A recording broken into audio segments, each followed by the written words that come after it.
Afternoon, everybody ready? Today's budget report is both good news and bad news for Minnesota. The good news is that Minnesota's economy is improving. The projected forecast for real GDP growth for calendar 2011 has been increased in just 3 months from projected 2.3% to 3.2%. That's a 39% increase in the projected rate of growth. The bad news is there are still over 200,000 Minnesotans unemployed. As I learned again today from our national experts, the employment recovery is slow in both Minnesota and across the country. In particular, both President Obama and Secretary of Treasury Geithner referred to the lagging construction industry, in both commercial construction and housing construction, as a principal reason for the lagging economic recovery in the country and employment growth, which goes back again to the imperative that we have a bonding bill in Minnesota that makes investments in improving our infrastructure and putting people back to work in the private sector construction industry. The projected deficit is now improved to 15% of projected state revenues for the next biennium. That's down from 19% previously, which placed us as the 5th worst state in the nation in deficit projected as a percent of revenues. And while it's improved, it's still a matter for serious concern and underscores the imperative that the legislature and I reach agreement by May 23rd on our constitutional responsibility to balance the state budget for the next biennium. I give the credit for this improvement first to President Obama's economic recovery. As I said, it's clear from the reports we received and from the evidence that the national economic recovery is underway. Secretary Geithner said today, using the analogy of a basketball game, we're in the second quarter of the national economic recovery. The increase in real GDP, as I indicated, is one that is based or is improved over a projection made just 3 months ago. So it's a very remarkable increase of 39% in the projected rate of growth from the 2.3% to 3.2%. And I think it's significant that the consulting firm now places a 20% probability on the most optimistic scenario for the future compared to a 15% probability of the most pessimistic. Secondly, I'd say this improvement shows, again, at the macroeconomic level, the triumph of Keynesian economics. The legislation passed by the Congress, bipartisan legislation, and with President Obama's leadership, resulted in a 2% reduction in the payroll tax. That is a tax reduction that goes primarily to the benefit of middle-income families. Economists would say that both the employer and the employee side of the payroll tax is essentially a tax reduction for working individuals. And the extension of the unemployment benefits for calendar 2011 is money that Dr. Stinson pointed out when he briefed me last week on the general economic situation as a direct stimulative effect, because that money goes in the pockets of unemployed Minnesotans and they turn around and spend that money. And I would point out that that is government spending. That extending unemployment benefits for a year is at the federal level government spending that translates directly into enhancing the economic recovery. And I believe that Dr. Stinson, I'm told, made that point this morning as well, that government spending has a more immediate and direct benefit on increased consumer consumption and therefore retail sales, et cetera, than does a tax cut at the very top level. And the elimination of the incentives for capital gains, the elimination of the uncertainty for capital gains stabilized both those individuals' behavior for the future as well as the financial markets. And third, Minnesota's health and human services spending is projected to be $165 million lower than originally assumed for this biennium and another $8 million for the next biennium. I think what's also important to recognize from this document here, the Minnesota Management Budget highlights, which I believe was a copy was provided to all of you just now, is if you look at the 2 pages at the end of the document, following page 10, in terms of the question about the increase in projected expenditures for the next biennium compared to this biennium, if you look at those 2 pages, comparing this biennium with the next biennium, you'll see that for K-12 education, there's an increase of $4.19 billion. That's a result of the shift of minus about $1.8 billion in the current biennium compared to an increase of $1.3 billion for the next biennium. So you have a double, essentially it's a double count. And it's an increase in spending resulting from about 14,500 more school children expected in our public schools from kindergarten through 12th grade for the next biennium compared to this biennium. If you go to the category that says Health and Human Services, the increase from this biennium to the next biennium is about $3.76 billion. And as President Obama said today, the federal money, the FMAP, and other federal assistance in this year helped states, whether they thanked him for it or not. It reduced the necessary state expenditures for this biennium, but with that money stopping, the state, just to continue same level of services, has to increase by, again, $3.76 billion to the next biennium. So if you take those 2 categories alone, and of course K-12 education and Health and Human Services combined are about 70% of our budget, 40% K-12 and 30% Health and Human Services. Now it's up to 32%. I'm sorry, now it was 40 and 30 before, now it's 38 and 32, so it's still the same 70%, but 2% more on the Health and Human Services category for the next biennium. That's almost $8 billion in those 2 categories alone. Increased state expenditures projected is based on the increased number of children, increased number of seniors expected to need home health care and other services, people with disabilities. About 80%, generalizing, of the health and human service expenditures go to the children, to the elderly, and to those with disabilities.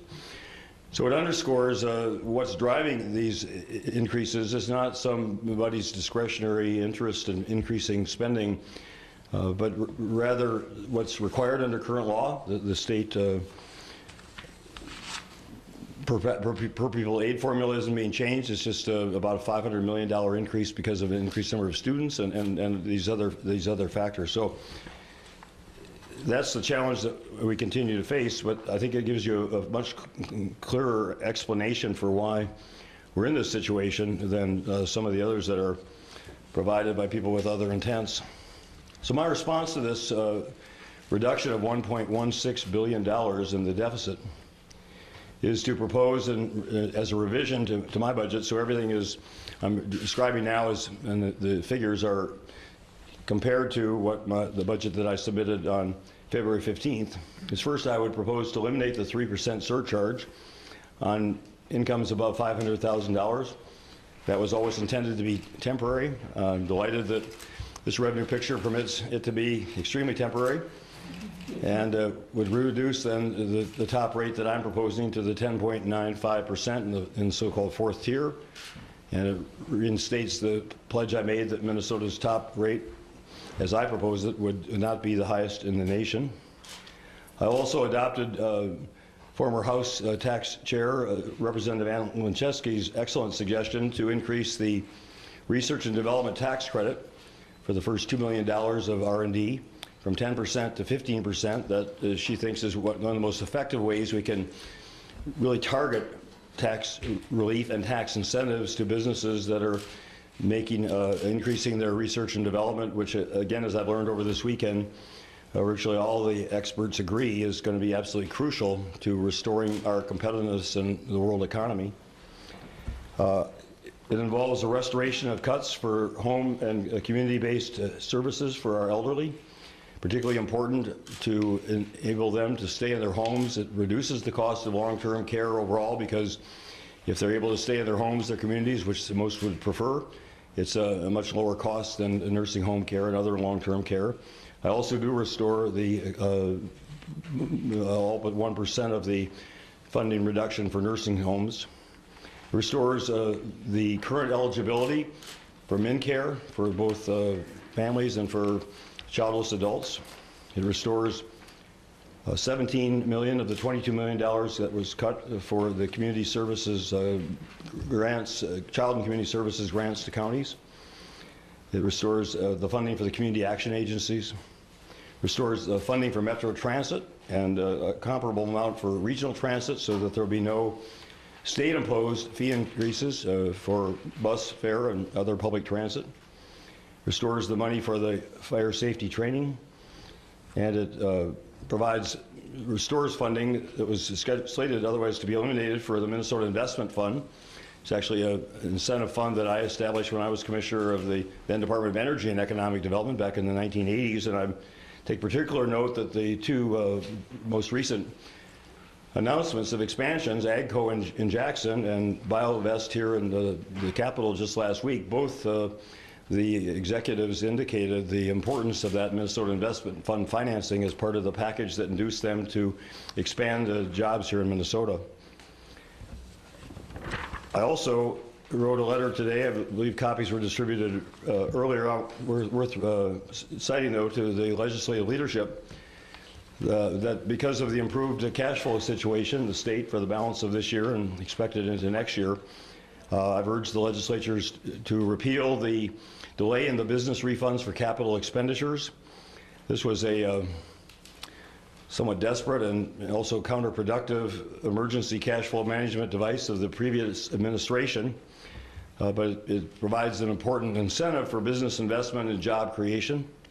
That refund not only provides that incentive to make those investments in purchasing new capital equipment here in Minnesota, but the immediacy of the refund provides cash to those businesses to continue their expansion, which results in additional job creation. So it was really, in its present form, cutting against the desire, undermining the desire of the credit itself to encourage business investment in Minnesota and the job creation that results from that. And I want to emphasize, again, the importance of the bonding bill to provide for the job growth throughout Minnesota. As I said earlier, both the President and the Secretary of Treasury today cited the lagging construction industry, commercial construction and housing as a key reason why the employment growth at our country has not been as what would be hoped.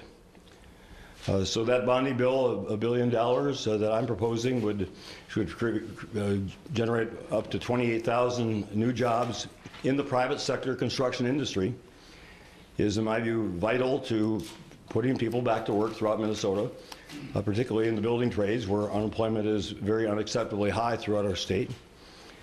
And it also underscores the value, if it's properly structured financially, of a people's stadium, which again, with the proper financial design, would require no expenditure from the general fund, and the project itself would put several thousand Minnesotans back to work in the construction industry over the next few years.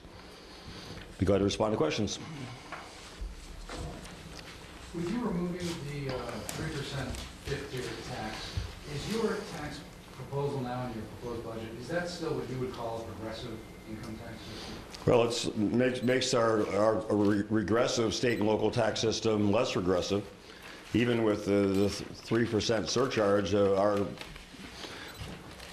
approximate calculations was that it would not restore us to even a flat tax, so-called, where people at the top income would pay the same percent of their income in state and local taxes as everyone else. But with the fourth tier, that is certainly a key factor, as well as the increase in the property tax for those value of homes over $1 million, as well as closing the snowbird loophole. It's a matter of basic tax fairness, as well as increased revenues. All of those will have the effect of lessening the regressivity of our state and local tax system. You don't do anything here to pay down the reserves or add more money to reserves. Is that because reserves don't have constituents? It's because we're waiting for some further refinements of the calculations based on these new numbers, and I'm cautiously optimistic that there will be some additional revenues that will be identified when revenue runs those calculations. Probably take about a week, and so I do intend to address that at that time. It's certainly important that we avoid borrowing for cash management, and very important that we not have to repeat what I'm asking the legislature to repeal, which is a cash management device, a measure which I just described as being, contrary to what we want to do to encourage economic growth and job creation. Governor, how did you decide on these revisions? Was it things that were the most onerous to you, or items you've received pushback or feedback from organizations? It was a combination. I was under great time pressure to take office and submit a budget by February 15th. It's illogical to me that any governor would be required to submit a budget on February 15th and then 2 weeks later have a revised budget forecast. But I didn't create the law, and I intended to follow it. So, I made my best judgment at that time based on that revenue forecast. Obviously, if I'd had these numbers, I never would have had to propose a surcharge. But under the circumstances then, I said at the time that was always intended to be temporary. It wasn't something I wanted to do. So I'm very pleased that these numbers permit that was the first priority. And then I did receive quite a bit of comment from those, particularly those who operate nursing homes and the home health care, that those cuts in particular were onerous. A number of the legislators who had been the architects of MNCare expressed their concerns about that effect. When I saw some of the published reports on the effect of the cuts on bus service and the likely fee increase resulting from it, that concerned me, because we want to encourage public transit as a way of reducing congestion on our highways. So it was, the combination of factors of what I heard from people in response to my initial budget and my own concerns. What's the amount that's left in terms of cuts in the revised budget? What is the gross? The gross was around 965, so About 765? 765 million. I may just point out, again, my approximate calculation is on the plane back today, is if you take the increase in the permanent increase in the taxes proposal for most of which is the fourth tier, and then the ones I just cited, the property tax, so there's about 2.4 billion. Out of the $5 billion now in the deficit. So it's the tax side of it is just a little less than half, and the other combination of the surcharge fee increases, some of which is again returned back to the healthcare providers with these complicated formulas of federal reimbursements, like the shift, and then the net $770 million or so in spending reductions is just slightly more than the other half of the total equation. Sorry. Why weren't that cuts to higher education used? Well, I heard from both. I wouldn't like to make any cuts to higher education, and I wouldn't like to make some of the other cuts that are necessary.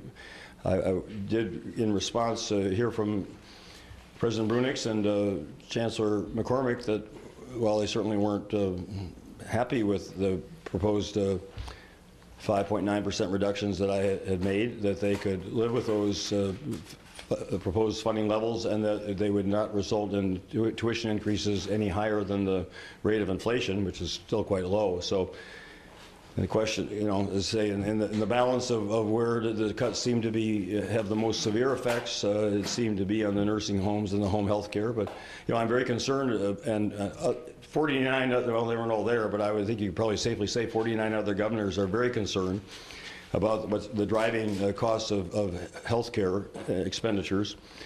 And the shift, as I said, in our proportion of the budget for this, for next biennium compared to this biennium, the education part of it, actually higher education stays about the same percentage, about 8%, but the K-12 education goes down by 2%, and about 2.1%, and the health and human services category goes up by 2.3%. So again, these and that's after the reductions that I proposed.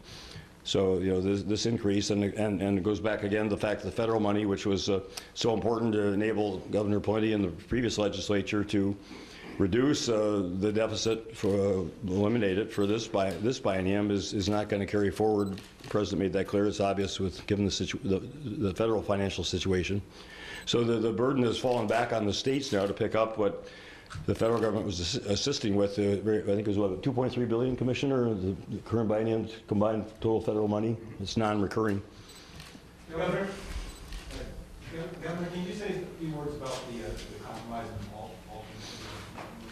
Well, the essence of compromise is that neither side gets totally what it wants, and each side has to accept some features that it might not consider ideal. I defer to the leadership of Commissioner Casilius, who, along with Michelle Kelm-Helgen on my staff and her staff, spent a tremendous amount of time, and I appreciate very much the legislative leadership's willingness to, and the committee chair's willingness to engage in ongoing negotiations. I think this is a textbook example for what needs to happen on these issues throughout the rest of this legislative session. I mean, many hours back and forth, input from other groups, other stakeholders and the like. So I mean, we reached a point where, you know, the legislators informed me last Friday in a letter that they'd gone as far as they felt they could go, and I, you know, wasn't, again, with Commissioner Casilius's considerations, totally happy with it. I think the lack of oversight from a higher education institution concerned Dr. Casilius about the assurance of quality for every child that walks into a Minnesota classroom deserves to have the best possible well-trained teacher. And yet we felt there was a reasonable alternative there with the Board of Teaching, and I, with the appointments I can make to the Board of Teaching, would strengthen its oversight capabilities. And so you know, again, that's the essence of compromise. And so I did indicate that I would sign the legislation if it's passed in the form in which it was presented last Friday in writing. Governor, the Education Minnesota Teachers Union does not like the compromise. You consider that a significant amount of opposition. They're clearly going to lobby lawmakers to change their minds on it. And what do you think of their opposition?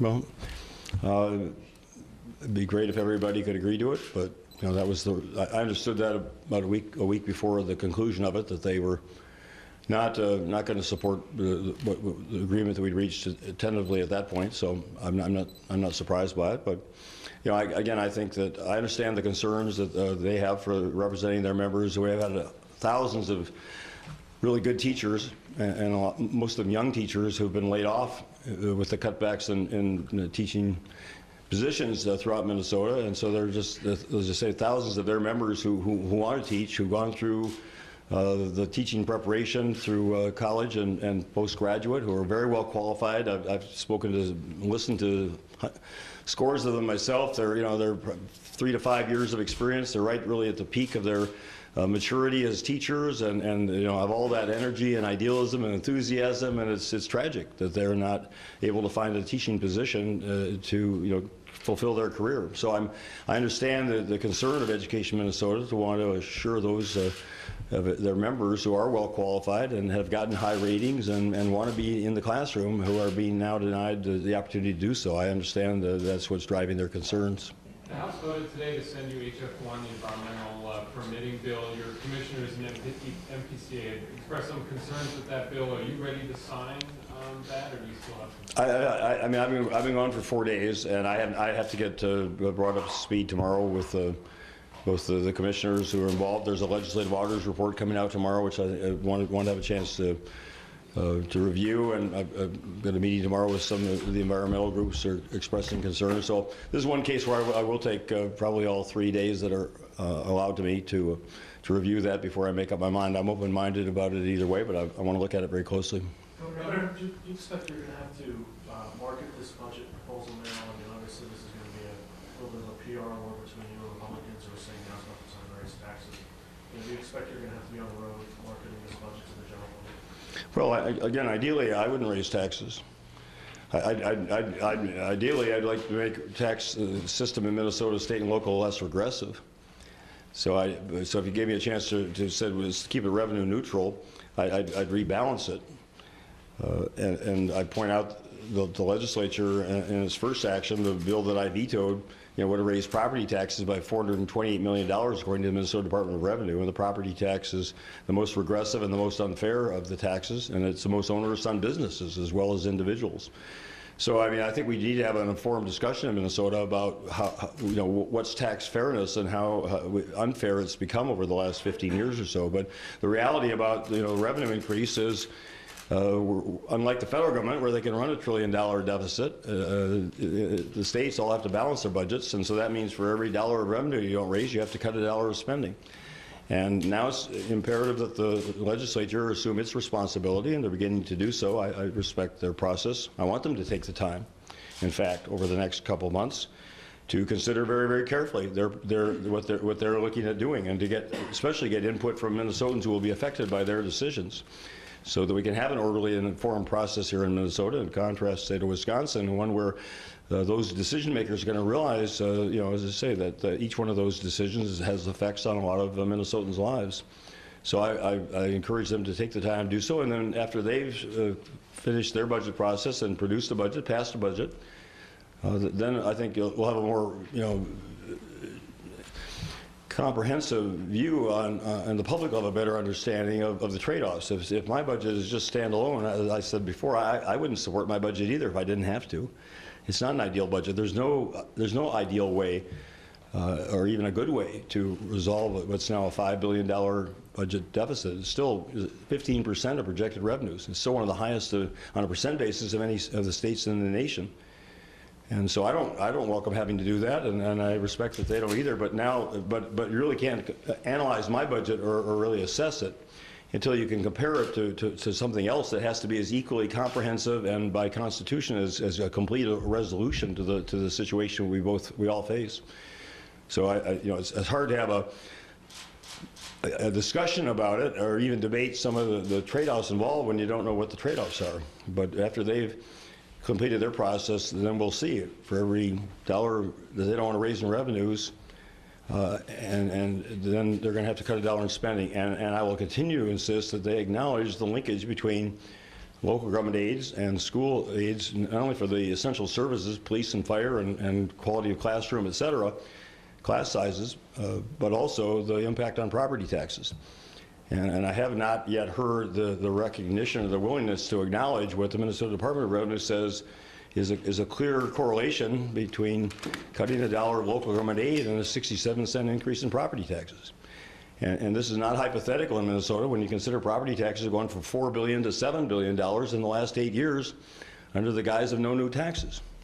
And it's too convenient, too easy here to make cuts in what's called spending cuts, and shows up on the state ledger as a spending cut, whether for aid to cities or counties or townships or schools, and then the result of that is a property tax increase. But those dollars have to come out of people's pockets for property taxes every bit as much as they do for income tax or sales tax, and in fact, as I said earlier, they're more aggressive and more unfair.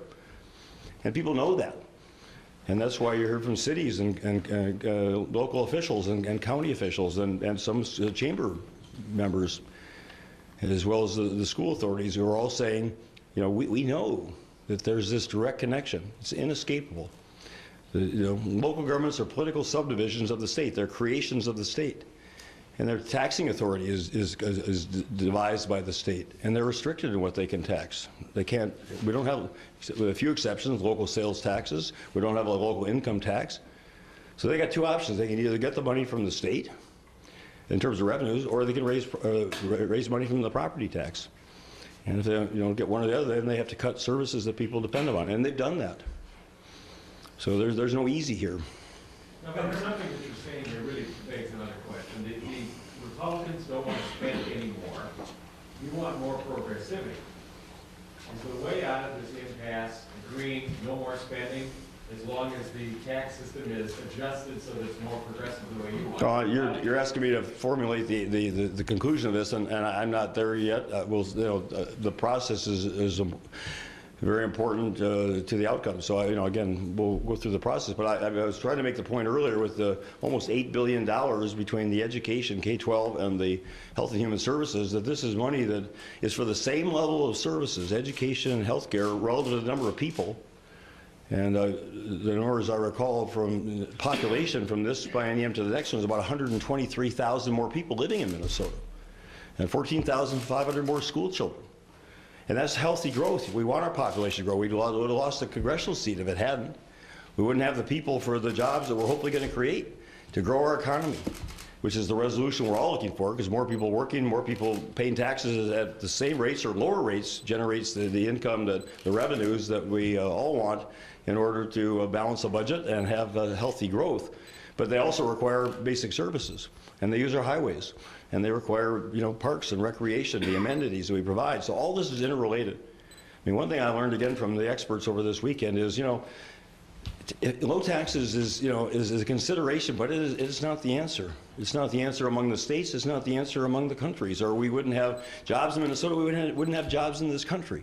It's a combination of factors, and it's infrastructure. And time after again, was a reference to the fact that Republican President Dwight Eisenhower sponsored and led the construction of the interstate highway system. And most of the basic infrastructure that we have lived off of successfully in this society for the last half century, which is wearing out. And you go to China, you go to other countries where they're making those infrastructure improvements, those investments. And it's communications infrastructure, it's broadband, it's the infrastructure that moves electricity from one part of the country to another, so you don't have to build a nuclear power plant right on site. You can buy the electricity from somewhere else on the grid. I mean, these are all the kind of improvements that we need to keep investing in as a country if we're going to enjoy the standard of living that we require. And the point was made again and again to us, even in the context of cutting spending, which almost every governor is being required to do, don't crowd out the things that matter. Higher education. Don't stop your improvements in the quality of your higher education, your investment. I mean, the bonding bill is the University of Minnesota's scientific improvements is crucial to keeping the university a premier research university, to turn out graduates. They're talking about a shortage of engineers and scientists. I mean, to educate our young people for the jobs that are going to be available for the future, that are the growth opportunities, that with creating the entrepreneurs who are going to start the businesses that are going to be successful in this global economy. If we stop doing what we need to do to prepare for the future, then we're going to suffer the consequences. It's not just about deficit reduction. That's part of it. Yes, we have to reduce spending, we have to eliminate the deficit, and we also at the same time have to make these investments that are crucial for now, and they're crucial for the next generations to come. Governor, so much of this projected revenue increase is based on capital gains, 39%, I believe. Even in the Stinson says that this is even more volatile than usual, this projection. And I understand we won't see that revenue until May of 2012. How confident are you that that revenue increase will be there?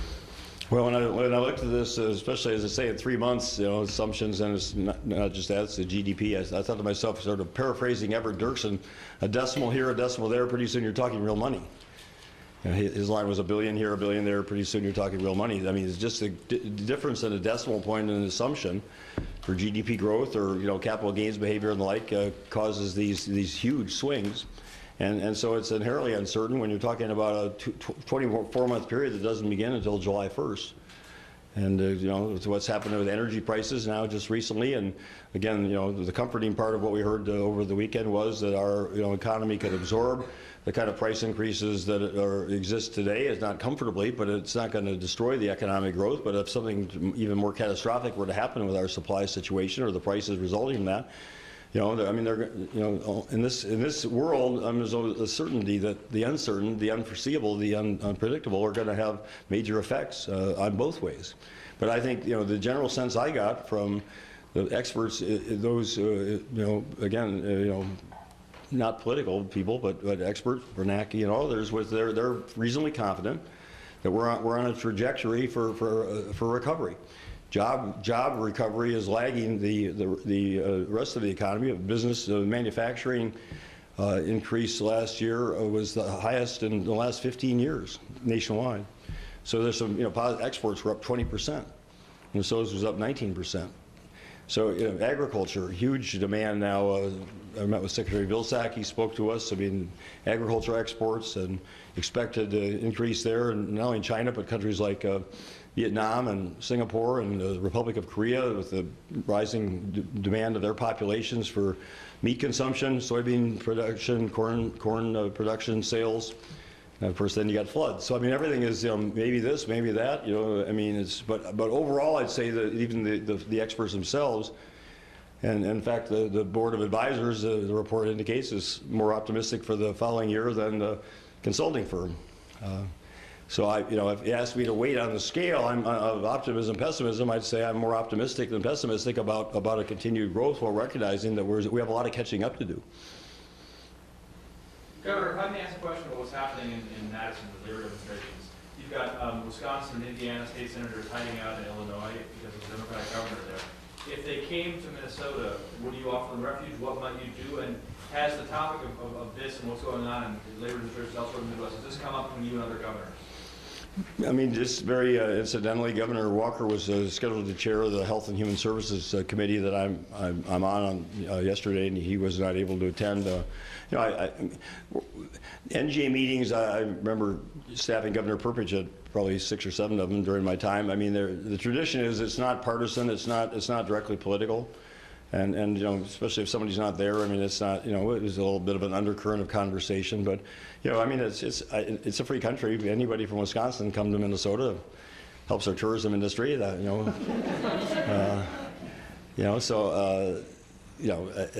anyone's within their rights to come here and freely and the like. And, I don't wish the ill on Wisconsin, but I think it's a warning sign for the deliberations here, how important it is that we keep it peaceful and responsible here, and also that the legislative process be deliberative, so that people believe and in fact are going to have a chance to be heard, to be listened to.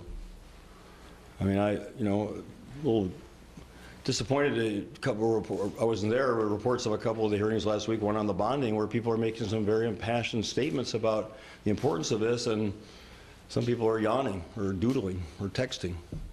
These are important decisions, very important decisions. They all affect people's lives. That's why we're here, to make life better for the people of Minnesota. And so I think it's imperative. Wisconsin shows what happens on the other side of the coin. It's imperative that we have this deliberative, careful, respectful process, and recognize that we're making decisions that are going to affect Minnesotans for the next 2 years and for years thereafter. Governor, the line of revisions regarding D refers to Minnesota Investment Fund and other business incentives. What are some of the other business incentives, and do any of them relate to the Job Seed program that was created during the Fund administration? No, we're going to proposing to honor the current commitments under Job Z, but at least not at this point, not expand it. We'll continue the funding necessary to continue to honor the commitments that have been made to businesses that are relied on that for their decisions. It's $3 million to the Minnesota Investment Fund, which was I didn't realize at the time was scheduled to, the funding was not continued for this biennium, so it continues at the same level. And then $2 million for a redevelopment fund that Commissioner Phillips thinks is important. It's a way in which the DEED can work with local governments and make collaborate on infrastructure improvement projects. What came to my mind was this stoplight in Thief River Falls that I'm going to go up and dig the hole for myself if it gets enacted, where you've got almost 4,000 people going to and from work every day, and there's not a stoplight, and both DigiKey and RDCAT believe strongly, and MnDOT says it's not in the plan until 2013 or beyond. And that's the kind of just common sense improvement where you make a relatively small investment, you get a huge return in terms of the companies, the goodwill, and the opportunity for further job growth. So it's those two purposes: redevelopment fund, $2 million; Minnesota Investment Fund, $3 million. Time for one last question. Governor, you mentioned the fact that the economic report was a little bit more pessimistic than Dr. Stinson might believe.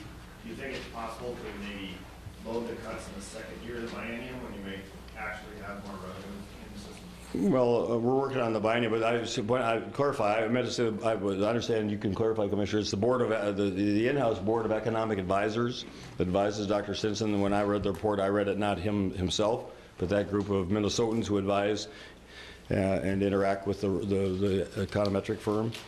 I mean, this is a 2-year process that we're engaged in now, but there's another legislative session next year. We'll have be informed by a November next year forecast, and we'll have a February forecast or March forecast of the following year, 2012, and we'll have the benefit at that point of first 6 and then about 8 months of the actual performance during that then current biennium. So, I think it's better to reserve judgment on anything that goes in, especially into the second year of the biennium, that deviates from what is being proposed here, to wait and see how reality sets in. Geithner quoted He said, Mike Tyson, no, he quoted Warren Buffett as saying that Mike Tyson spoke, or Buffett, somewhere, he was there, and Mike Tyson said, yeah, he said, every fight I had, my opponent came in with a plan, and then I hit him. So we'll take a few knocks before we go into the next year. Thanks very much.